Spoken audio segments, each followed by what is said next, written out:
Welcome into 3 Up, 3 Down. I am Rob Wong. A series win for the Blue Jays as they tame the Tigers in Detroit. A low-scoring series to say the least, but you'll take the wins any way you can get them right now if you're the Blue Jays. Lots to talk about on this episode of 3 Up, 3 Down. Let's get into it.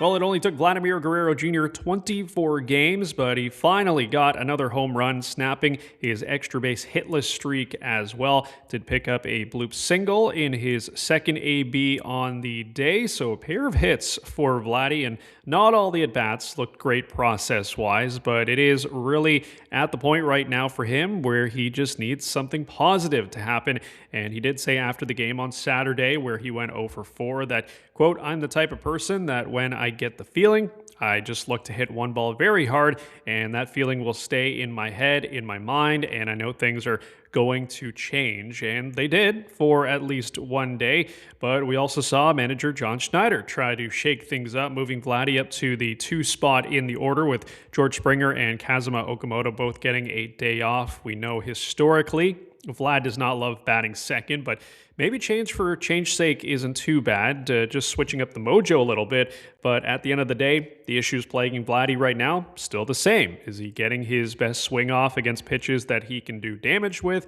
His gift and his curse is that he can put the bat on pitches a ton of other major leaguers would not be able to, and during this tough stretch, there has been a lot of that, chasing pitches outside of the zone, swinging at pitchers' pitches. We all know when he's at his best, he's working counts, he's not chasing pitches, and he's squaring up pitches all over the strike zone. So until he can get back to being more selective, it could continue to be a bumpy ride. And as I said, the few at-bats that he had after that bloop single in the series finale, kind of similar to what we've seen from Vlad during these few weeks where he has been scuffling, swinging at pitchers' pitches where he's not able to do damage on them, weak pop-ups, weak ground outs. You know, there's still a lot to work on with him, but just have that positive momentum, just have some confidence going into a big series against the Yankees is huge. Of course, we know historically his numbers at Yankee Stadium are off the chart. Is there something to it? Possibly. Maybe he's more focused at the task at hand, but regardless, you are definitely feeling a lot better about Vladdy today than you were, say, 36 hours ago. Speaking of guys you're feeling good about right now, Daulton Varsho has found himself on a mini hot streak that started even before that game-winning grand slam against Tampa Bay. He's now up to a 114 WRC plus on the year after a double and a triple in the series finale against Detroit. I would say the biggest area of concern right now is actually his defense, which is not something anyone would have expected considering how solid he's been since coming to the Blue Jays. Played some really good defense in the final game in Detroit with a few nice reads on some tough fly balls, but at times this year, the reads and the jumps on balls have left a lot to be desired. As others have pointed out, his sprint speed, jumps on balls have declined compared to where they were a year ago. He's, of course, dealt with some lower body injuries the last few years, so it's possible that that has played a factor. We'll see how the rest of the season plays out, but compared to last year, there are definitely lots of, let's say, yellow flags about Varsho at this point that do make you feel that he's probably not a guy you want to be throwing a big money extension at. And if he doesn't return, it's going to be interesting to see where the Blue Jays go with the center field position. There's no obvious replacements. The free agent crop for center field is not great. It's Varsho, Trent Grisham, Luis Robert Jr., Lane Thomas, Cedric Mullins, sort of at the bottom of the barrel. The Blue Jays do have an $8 million club option on Miles Straw, so it is possible they pick that up and find a platoon partner for him next year. I know RJ Schreck, the Blue Jays prospect, has been playing center field this year in Buffalo, so could that be your tandem in center in 2027 if there is a season? Yeah, it could be, but just food for thought right now, and we'll see where this thing goes.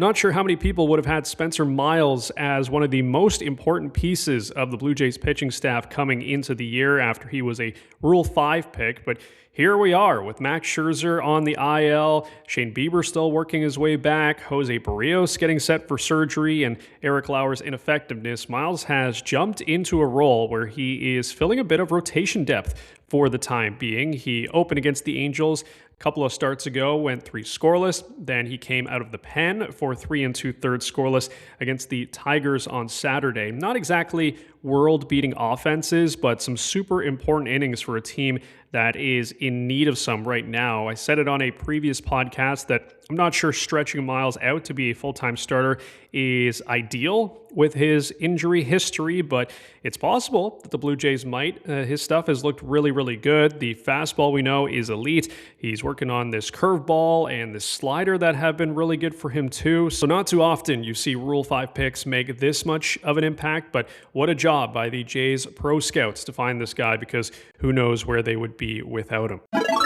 Speaking of the bullpen, the injuries keep piling up. Tommy Nance going on the 15-day IL with forearm discomfort, which is too bad because Nance has been sneaky good for this team, basically dating back to last year.